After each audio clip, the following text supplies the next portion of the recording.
विशेष portal पर एक अनोखा डेटाबेस शेयर किया है। इस संस्था ने 20 करोड़ से भी ज्यादा अमूल्य दस्तावेजों को डिजिटाइज कर सार्वजनिक किया है। इनमें से कुछ तो बहुत ही दिलचस्प हैं।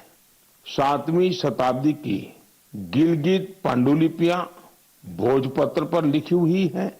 यहाँ आपको 8वीं शताब्दी का एक रोचक ग्रंथ श्री भुवालय भी देखने को मिलेगा। अंकों पर आधारित यह ग्रंथ एक ग्रिड के रूप में है। रानी लक्ष्मीबाई से जुड़े कुछ अहम पत्र भी आप यहां देख सकते हैं। इनसे 1857 में उनके द्वारा लिए गए कुछ निर्णयों का पता चलता है जो उनके पराक्रम को दर्शाते हैं। जो लोग नेताजी सुभाष के बड़े प्रशंसक हैं, उनके लिए यहां नेताजी के जीवन, आजाद हिंद फौज और उनकी स्पीच से जुड़े कई डॉक्यूमेंट्स हैं। आपको पंडित मदन मोहन मालवीय जी, उनसे जुड़े कई डॉक्यूमेंट्स भी मिलेंगे।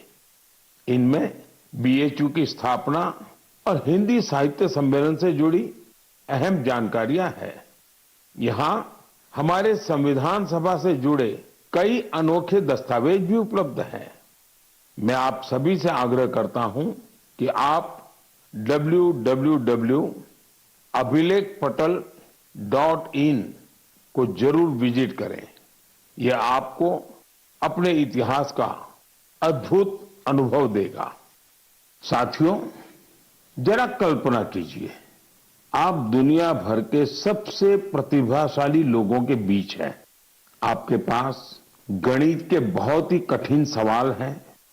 इन्हें सुलझाने के लिए समय है केवल 4.5 घंटे, यानी वक्त बहुत कम है और कंपटीशन इंटरनेशनल है, बहुत तगड़ा है।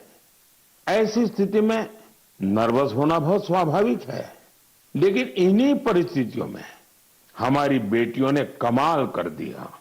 इस महीने की शुरुआत में फ्रांस के बोर्दो में यूरोपियन गर्ल्स मैथमेटिकल ओलंपियाड का आयोजन हुआ था। मैथ्स में गहरी रुचि रखने वाली स्कूली छात्राओं के लिए यह एक बड़ी प्रतियोगिता थी। यह दुनिया के सबसे सम्मानित प्रतियोगिताओं में से एक है। इस ओलंपियाड में हमारी बेटियों ने अब तक का सबसे बेहतरीन प्रदर्शन किया। मुझे इस प्रतिभाशाली टीम पर बहुत गर्व है। इसमें मुंबई की श्रेया मुंदड़ा, तिरुवनंतपुरम की संजना चाको, चेन्नई की शिवानी भरत कुमार और कोलकाता की श्रीमोई बेरा शामिल थी। इसमें हमारी टीम विश्व में 6ठे स्थान पर रही। श्रेया ने गोल्ड मेडल जीतकर इतिहास रच दिया। संजना ने सिल्वर, तो शिवानी ने ब्रॉन्ज मेडल अपने नाम किया। साथियों, इस ओलंपियाड के लिए भारत में जो सिलेक्शन की प्रक्रिया है वो अपने आप में बहुत कठिन है। इसका एक मल्टी स्टेज सिलेक्शन प्रोसेस है। इसमें रीजनल, स्टेट और नेशनल लेवल पर कठिन चुनौतियों को पार करना होता है। इसके बाद सबसे बेहतर प्रदर्शन करने वाली छात्राएं 1 महीने के मैथमेटिक्स ट्रेनिंग कैंप में शामिल होती हैं। यह camp Tata institute of fundamental research के Homi Bhabha centre for science education में आयोजित होता है। इस कैंप के आखिर में टीम सिलेक्शन टेस्ट होता है। इसमें परफॉर्मेंस के आधार पर ही भारत की टीम चुनी जाती है। साथियों, हर वर्ष देश भर की करीब 6 लाख स्टूडेंट्स इस मैथमेटिकल ओलंपियाड प्रोग्राम में हिस्सा लेती हैं। समय के साथ यह संख्या लगातार बढ़ रही है, यानी देश की बेटियों के बीच ओलंपियाड का यह कल्चर तेजी से लोकप्रिय हो रहा है। इन होनहार बेटियों को सपोर्ट करने के लिए मैं उनके पेरेंट्स की भी सराहना करता हूं। मेरे प्यारे देशवासियों, हमारे देश में इस समय एक बहुत अहम अभियान चल रहा है, जिसके बारे में हर भारतीय को जानकारी होनी जरूरी है।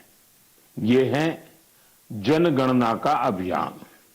यह दुनिया की सबसे बड़ी जनगणना है। साथियों, जो साथी पहले से इस तरह की प्रक्रिया से गुजरे हैं, इस बार जनगणना का उनका अनुभव अलग होने वाला है। जनगणना 2027 को डिजिटल बनाया गया है। सारी जानकारी सीधे डिजिटल माध्यम में दर्ज हो रही है। घर घर जाने वाले कर्मचारियों के पास मोबाइल ऐप है। वे आपसे बात करके उसी में जानकारी दर्ज करेंगे। साथियों, इस बार जनगणना में आपकी भागीदारी भी आसान बनाई गई है। आप खुद भी अपनी जानकारी दर्ज कर सकते हैं। कर्मचारी के आने से 15 दिन पहले आपके लिए सुविधा शुरू होगी। आप अपने समय के अनुसार जानकारी भर सकते हैं। जब आप प्रक्रिया पूरी करते हैं तो आपको एक विशेष आईडी मिलती है। यह आईडी आपके मोबाइल या ईमेल पर आती है। बाद में जब कर्मचारी आपके घर आता है तो आप यही आईडी दिखाकर जानकारी की पुष्टि कर सकते हैं। इसे दोबारा जानकारी देने की जरूरत नहीं पड़ती। समय भी बचता है और प्रक्रिया आसान हो जाती है। साथियों, जिन राज्यों में स्वगणना का काम पूरा हो गया है, वहां गणना कर्मचारी द्वारा घरों के सूचीकरण का कार्य भी शुरू कर दिया गया है। अब तक लगभग 1 करोड़ 20 लाख परिवारों का मकान सूचीकरण का कार्य पूरा भी हो चुका है। साथियों, देश की जनगणना सिर्फ सरकारी काम नहीं है, यह हम सबकी जिम्मेदारी है। आपकी भागीदारी बहुत जरूरी है। आपकी दी गई जानकारी पूरी तरह सुरक्षित रहती है, यह गोपनीय रखी जाती है। डिजिटल सुरक्षा के साथ इसे सुरक्षित किया जाता है। आइए हम सब मिलकर इस प्रक्रिया में भाग लें। बड़ी खबर के सह प्रायोजक हैं असली मसाले सच में